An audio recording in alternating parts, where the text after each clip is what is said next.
গত 23 নভেম্বর ফুসফুসের সমস্যা নিয়ে বেগম খালেদা জিয়া রাজধানীর এভার কেয়ার হাসপাতালে ভর্তি হয় এবং ভর্তি হওয়ার পর থেকে কিন্তু তার শারীরিক অবস্থা অবনতির দিকে যায় এবং বিগত 3 দিন ধরে কিন্তু তিনি সংকটাপন্ন অবস্থায় রয়েছেন এবং এখন পর্যন্ত তার যে মেডিকেল টিম রয়েছেন, মেডিকেল বোর্ড রয়েছেন, তারা কিন্তু আসলে বলছেন যে খালেদা জিয়া এখন পর্যন্ত সংকটাপন্ন রয়েছেন। অন্যদিকে কিন্তু আসলে খালেদা জিয়ার উন্নত চিকিৎসার জন্য দেশের বাইরে যাওয়ার জন্য কিন্তু এয়ার অ্যাম্বুলেন্সও রেডি করে রাখা হয়েছে এবং ভিসা সংক্রান্ত যে সমস্যাগুলো রয়েছে সেগুলো কিন্তু রেডি করে রাখা হয়েছে এবং তাকে জন হপকিন্স এবং লন্ডন ক্লিনিকে চিকিৎসা দেওয়ার কথাও কিন্তু বিএনপি থেকে এবং তার মেডিকেল টিম থেকে আমাদেরকে জানানো হয়েছে। দর্শক, আমি এখন এই মুহূর্তে রয়েছি রাজধানীর এভার কেয়ার হাসপাতালে এবং এখান থেকে আমি আপনাদেরকে একটু সরাসরি দেখানোর চেষ্টা করছি যে এখানকার আসলে সর্বশেষ কি পরিস্থিতি এবং আজকে কিন্তু আসলে এখন পর্যন্ত বিএনপির কোনো কেন্দ্রীয় নেতাকে আমরা এবার কেয়ার হাসপাতালের দেখতে পারিনি, অথবা তারা গণমাধ্যমকে জানাবেন। অন্যদিকে কিন্তু দুপুর 2:30টার দিকে জরুরি সংবাদ সম্মেলনের ডাক দিয়েছে বিএনপি, তাদের কেন্দ্রীয় কার্যালয় পল্টনে কিন্তু তাদের সংবাদ সম্মেলনটি হবে, সেটি কিন্তু আসলে জানানো হয়েছে এবং তারপরে কিন্তু আসলে আমরা বুঝতে পারবো যে খালেদা জিয়ার সর্বশেষ যে আসলে কি অবস্থা সেটি কিন্তু আমরা আসলে বুঝতে পারবো। দর্শক, এখন পর্যন্ত কিন্তু বিএনপি চেয়ারপারসন সাবেক প্রধানমন্ত্রী খালেদা জিয়া সংকটাপন্ন অবস্থায় রয়েছেন। এখন পর্যন্ত আমরা গণমাধ্যমকে এতটুকু জানানো হয়েছে এবং আরো বলা হয়েছে আরো জানানো হয়েছে গতকালকে রাত 10টার দিকে কিন্তু তার ডায়ালাইসিস কিন্তু আসলে করানো হয়েছে। এমনটি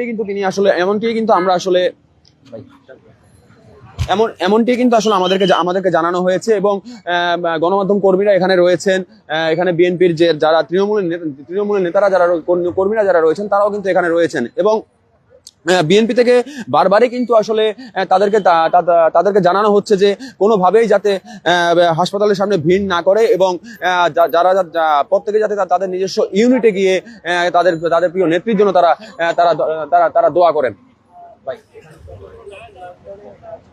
দর্শক, আমরা আপনাদেরকে দেখাচ্ছি আসলে বেগম খালেদা জিয়া যে হাসপাতালে ভর্তি আছেন তার সামনে থেকে জানানোর চেষ্টা করছি এবং বেশ কয়েকজন নেতা কর্মী কিন্তু আসলে ওখানে রয়েছেন। একটু জানার চেষ্টা করি যে আপনি তো নিজের ফুসফুস দিতে চাচ্ছেন, আসলে কি আপনি মনে করেন যে বেগম জিয়ার যদি এই মুহূর্তে কোনো কিছু হয়ে যায় তাহলে দেশের জন্য অপূরণীয় ক্ষতি হয়ে যাবে? আসলে আপনারা আমাদের থেকে ভালো জানেন, তারপর আমি বলছি আমাদের নেত্রী বেগম খালেদা জিয়ার কিছু হবে না, ইনশাল্লাহ আসবে। আমাদের দীর্ঘ আশা, তার বিশ্বাস আমাদের মাঝে থেকে কেন আল্লাহ তাকে ফিরে নেবে না, কারণ আমাদের আশা পূর্ণ করবে ইনশাল্লাহ।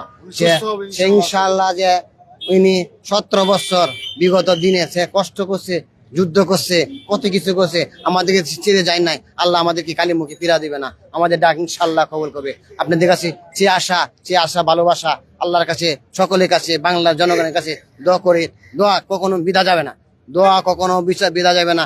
এখানে অধিকাংশই বিভিন্ন দেশের মানুষ, বিভিন্ন দেশ থেকে যদি আসে থাকে, বিভিন্ন এলাকা থেকে আসে থাকে, তারা সকলে মুসাফির ডাক আল্লাহ ইনশাল্লাহ ফিরিয়ে দিবে না, ইনশাল্লাহ সুস্থ হবে। সেগুলো আশা ভরসা ইনশাল্লাহ আছে, থাকবেই। আমার অঙ্গ আমি তাকে দিয়ে, আমার যদি একটি অঙ্গ আছে, যেই অঙ্গটা যদি আমার অনেকগুলো অঙ্গ আছে, যতটি একটা অঙ্গ যদি তাকে আমি দিতে পারি, আমার নিজেকে আমি মনে ভাগ্যবান। আমি ধন্যবাদ। আমার সুস্থ হয়ে 20 কোটি মানুষের উন্নয়ন করবে সেই আশায় আমি এখানে বুক পেতে ভালোবাসা দিয়ে আছি। আপনার সাথে এখন পর্যন্ত বিএনপি থেকে যোগাযোগ করা হয়েছে আপনি যে ফুসফুস দিতে চাচ্ছেন? আমাদের সাথে বিএনপির উপরের লেভেল থেকে অনেকেই যোগাযোগ করছে, বলতে ডাক্তার সাহেবের ড্রাইভার সাহেব সে যোগাযোগ করছে, আবার থানা লেভেলের জেলা পর্যায়ের নেতা, বিশেষ করে আমাদের কিশোরগঞ্জ জেলার বিভিন্ন নেতাগণ আমাদের সাথে যোগাযোগ করছে। তোমার এটা আমি দেখতেছি, আবার এখানে যাব। আবার বিশেষ করে ডাক্তার সাহেবের গাড়ি ড্রাইভার সাহেব উনি আমাকে আশ্বস্ত করছে, তোমাকে আমি যেভাবেই হোক আমি তোমাকে সাক্ষাৎ করাবো এবং তোমার বিষয়টা ডাক্তারকে অবগত করানো হয়েছে। আচ্ছা, এই যে সামনে নির্বাচন, কয়েক মাস পরে নির্বাচন, খালেদা জিয়া অসুস্থ, হাসপাতালে ভর্তি, মৃত্যুশয্যায় পাঞ্জা লড়ছেন, এই বিষয়ে আপনার কি বলার আছে? আমি কি বলবো, বারাকান্ত মানে বলছি, দেশবাসী যেভাবে বাংলাদেশে 18 কোটি মানুষ মন ভরে, সব রাজনৈতিক দল মানে মুরব্বী থেকে শুরু করে যত লোকই আছে সবাই দেশনেত্রীর জন্য দোয়া করতেছেন যাতে উনি সুস্থ হয়ে আমাদের মাঝে ফিরে আসেন। সামনে যে আমাদের নির্বাচন, আমাদের দেশনেত্রী হাল ধরবেন এই আশা আমাদের দেশের সবাই আশা করতেছে। দেশনেত্রী খালেদা জিয়া আবার আমাদের মাঝে ফিরে আসুক, গণতন্ত্রের মানুষ কন্যা। উনি বিগত দিনে স্বৈরাচার বিরোধী আন্দোলনে বহু সহ্য, বহু ত্যাগ তিতিক্ষা, ওনার মতো সংগ্রামী নেতা বাংলাদেশে আর কখনো আসবে না। উনি যে বাংলাদেশের আমার মনে হয় বিশ্বের ভিতরে একমাত্র মহিষীর নেত্রী, সংগ্রাম গণতন্ত্রের মানুষ কন্যা আমাদের দেশের নেত্রী বেগম খালেদা জিয়া। ওনার পরিবার যেভাবে বিগত দিনে ক্ষতি হয়েছে, আমার মনে হয় বাংলাদেশে কোনো পরিবার ক্ষতি হয় নাই।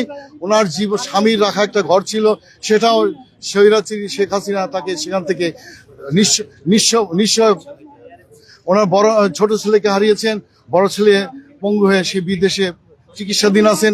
আজকে মাকে দেখার জন্য আমি জানি, আমি ছেলে, আমারও মায়ের কথা তারও মনে পড়তেছে, তারও মন চাচ্ছে এখনই চলে আসার জন্য, কিন্তু পারতেছে না। যদি আল্লাহর হুকুম হয় অতি শীঘ্রই আমাদের তারেক রহমান চলে আসবেন, আমাদের দেশনেত্রী খালেদা জিয়া সুস্থ হবেন। আমার মানুষের দোয়ায় আমাদের দেশনেত্রী সুস্থ হবেন। খোদা হাফেজ, বাংলাদেশের দোয়া।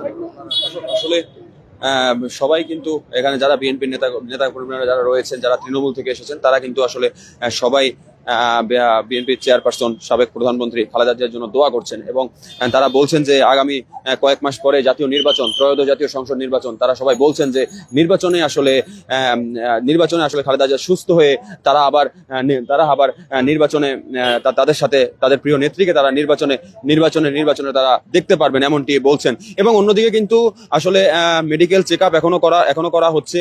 এখনো কিন্তু বেগম খালেদা জিয়া কিন্তু এখনো কিন্তু আসলে সংকটাপন্ন অবস্থায় রয়েছেন, এমনটি কিন্তু আমাদেরকে জানানো হয়েছে।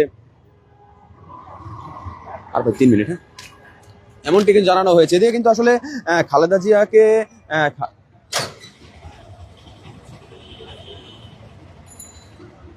দর্শক, আসলে তিনি সকালবেলা কিছু কথা বললেও এখন পর্যন্ত তিনি সংকটাপন্ন অবস্থায় রয়েছেন, এমনটি বলছেন। কালকে রাত 10টার দিকে তাকে ডায়ালাইসিস করা হয়েছিল।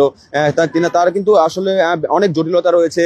তিনি আর্থ্রাইটিসের পেশেন্ট, তিনি কিডনির পেশেন্ট এবং তিনি ফুসফুসেও আক্রান্ত, এমনটিও কিন্তু আমরা দেখতে পাচ্ছি। গত 23 নভেম্বর